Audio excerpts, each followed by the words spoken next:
પ્રગતિશીલ ખેતી જે આપણે યુટ્યુબ ચેનલ છે એમાં આપણે ખેડૂતોને રેગ્યુલર માહિતી આપતા રહેતા હોઈએ છીએ, બરાબર। તો અત્યારે સમગ્ર ગુજરાતમાં ઘણી જગ્યાએ વરસાદ થઈ ગયો છે, ઘણી જગ્યાએ બાકી છે।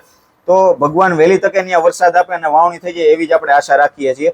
પણ જ્યાં જ્યાં વરસાદ થઈ ગયો છે અને વાવણી થઈ ગઈ છે અને જેને મગફળી વાવેલી છે, બરાબર, તો આપણે હવે 1 થી 30 દિવસ, 30 એટલે મહિના દીના ગાળામાં આપણે એમાં કયા વસ્તુ શું આપણે એમાં કરશું જેથી આપણી મગફળી અંતમાં આપણે સારું એવું ઉત્પાદન આપે, બરાબર। તો એના માટે આપણે આગળ વાત કરીએ તો સૌ પ્રથમ આપણે ગણતરી કરીએ કે મગફળી જ્યારે ઉગીને બહાર નીકળે તો સ્ટાર્ટિંગમાં આપણે જ્યારે ઉગીને બહાર ન નીકળી હોય ત્યારે આપણે એમાં બાસાલીન ને ગોલ, બરાબર, જેથી આપણે જે ખડ શરૂઆતનું છે એ રોકાઈ જાય। આપણે આ વસ્તુ ખાસ કરવાની થાય કે જે 30 દિવસ સુધી આપણું નિંદામણ રોકી શકે છે। જો તમે બાસાલીન અને ગોલ એ બે વસ્તુ તમે ન મારો તો તમે પાછળથી ખડની દવા મારી શકો, અને જરૂર ન પડે તો ખડની દવા મારવી જ નહીં, જાતે જ નીંદી લેવું, બરાબર। જો તમારી પાસે માણસોની વ્યવસ્થા હોય તો જાતે જ એમાં નિંદામણ આપણે હાથેથી કરી લેવું જોઈએ, અને જો તમારે માણસોની વ્યવસ્થા ન હોય ખાલી તો ને તો જ આપણે ખડની દવા છાંટવી જોઈએ, કારણ કે જાતે જે નિંદામણ કરે ને એનાથી જે આપણે મગફળી ઘા ખાય, ઘા ના ખાય, બરાબર, બીજા ત્રીજા જે પ્રશ્નો, જે પેસ્ટિસાઇડના પ્રશ્નો આવે એ આવે નહીં। તો બને ત્યાં સુધી જાતે નીંદવું, અને જો આપણી પાસે કોઈ ઓપ્શન ન રહે, માણસો નથી અથવા તો પરિસ્થિતિ એવી છે કે વાતાવરણમાં વરસાદ ચાલુ છે, આપણે ખરાડ દેતું નથી, બરાબર, ખાલી તો ને તો જ ખડની દવા મારવી। હવે ખડની દવા તમે મારો, બરાબર, તો એ કેટલા સમયગાળે તમે મારી શકો છો। હવે ખાસ આપણે આમાં માહિતીમાં એ જ જોવાનું છે કે આપણે જે પાક આપણે મગફળી વાવી ત્યાંથી 1 મહિનાની મગફળી થઈ એ વિશે આપણે એ વચ્ચે આપણે શું સારવાર કરશું જેનાથી આપણી મગફળી સારું ઉત્પાદન આપે, બરાબર। તો સૌ પ્રથમ એમાં આપણે જ્યારે બાસાલીન ગોળની વાત કરીએ, હવે આપણે વાત કરશું કે જ્યારે એમાં 15 થી 20 દિવસની આપણી મગફળીનો પાક થાય ત્યારે આપણે એમાં શું કરશું, તો ત્યારે આપણે એમાંથી ટ્રાયકોડર્મા બેક્ટેરિયા છે એ જમીનમાં આપશું, કારણ કે જો આ જે વાતાવરણ છે આવું જ વાતાવરણ સતત રહે તો જમીનમાં ફૂગ નીપજવાની શક્યતા પૂરેપૂરી રહે છે। તો એના અગાઉ પગલા માટે 15 થી 20 દિવસની જ્યારે મગફળી થાય ત્યારે એમાં ટ્રાયકોડર્મા આપવું, અને જ્યારે એના 10 કે 12 દિવસ પછી આપણે એમાં સ્યુડોમોનાસ આપવું। આ બે વસ્તુ રેતીમાં મિક્સ કરીને, બરાબર, જમીનમાં આપવાથી આપણે ફૂગમાંથી અગાઉ આપણે પગલા લેશું તો ફૂગમાં આપણે છોડવા ઉતરવામાં રાહત રહે।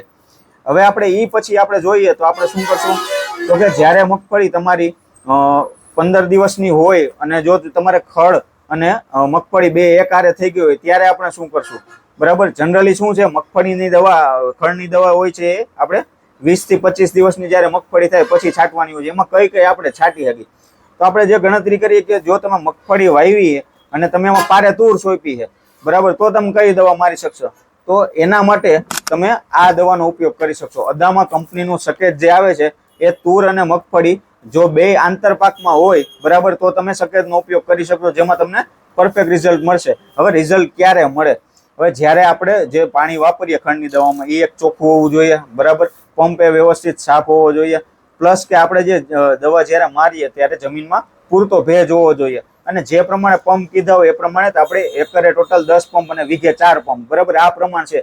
આ પ્રમાણે દવા જ્યારે છટાય ત્યારે એનું પરફેક્ટ રિઝલ્ટ આવે છે।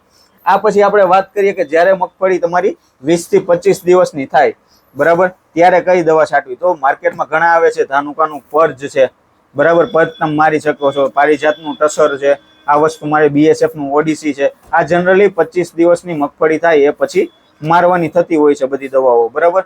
હવે IL નું હાચીમેન છે, આ પણ તમે 25 દિવસ પછી મારી શકો છો, પ્લસ કે તમે આમાં ઇમેજા અને ટર્ગા આ બે વસ્તુનો કોમ્બો પણ તમે 25 દિવસ પછી મારી શકો છો, બરાબર। આટલી વાત થઈ આપણે ખડની દવાની। હવે આપણે વાત કરીએ કે જ્યારે 15 દિવસની મગફળી, જેમ મેં આપણે પહેલા શરૂઆતમાં કીધું હતું, બરાબર, 15 દિવસની મગફળી થઈ હોય અને આપણે ખડ અને બે વસ્તુ હારે થઈ ગઈ ને માણાની સુવિધા નથી, તો ને તો જ ફક્ત આ તમારે દવા છાંટી શકો। આ એક નવી પેટન્ટેડ પારિજાત કંપનીની વોસ્ટ્રિક્સ, બરાબર, 15 દિવસની મગફળીમાં તમે છાંટશો તો તમારી મગફળીને નુકસાન નહીં થાય અને ખડ બધું બળી જશે। તો વોસ્ટ્રિક્સ વસ્તુ શું છે કે પેટન્ટ કે આમાં ટોટલ 3 ટેકનિકલ કંપનીએ આપેલા છે, અને આ 3 ટેકનિકલ એ ગયા વર્ષે સારામાં સારું રિઝલ્ટ લઈ આવ્યા હતા, અને આ વર્ષે પણ આપણે સારામાં સારું રિઝલ્ટ મળશે। જો તમારે ખડમાં તમે પહેલી પસંદગી કરો કે જ્યારે બે એક હારે થઈ ગયું છે અને હજી સમય આપણો 25 દિવસનો પૂરો નથી થયો, તો તમે વોસ્ટ્રિક્સનો ઉપયોગ કરી શકો છો, બરાબર। હવે આપણે બીજી વસ્તુ ગણીએ કે હવે ખડ આપણે ક્લિયર કરી નાખ્યું, શરૂઆતમાં બેક્ટેરિયા પાઈ દીધા, હવે આપણે શું કરશું, બરાબર। તો જ્યારે પહેલો રાઉન્ડ તમારે મારવાનો થાય, જનરલી પહેલો રાઉન્ડમાં તમે શું કરશો કે પહેલા રાઉન્ડમાં કઈ પ્રમાણની પરિસ્થિતિ છે એ પ્રમાણે આપણે રાઉન્ડ મારશું। તો તમારે સૌ પ્રથમ 4 વસ્તુ લેવાની છે।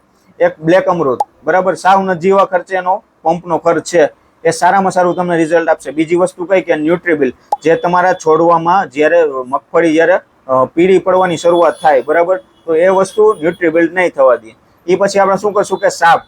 ફૂગનાશક માર્કેટમાં ખૂબ જ જરૂરી છે. ખેડૂતો જનરલી ફૂગનાશકને અવગણતા હોય છે. જ્યારે 35-40% નુકસાન દેખાય ત્યારે ખેડૂતો ફૂગનાશક છાંટતા હોય છે, પણ રેગ્યુલર અંતરે ફૂગનાશક છાંટતું રહેવું જોઈએ. અને ચોથી વસ્તુ કે તમારે કઈ જીવાતમાં કઈ રીતની પરિસ્થિતિ છે.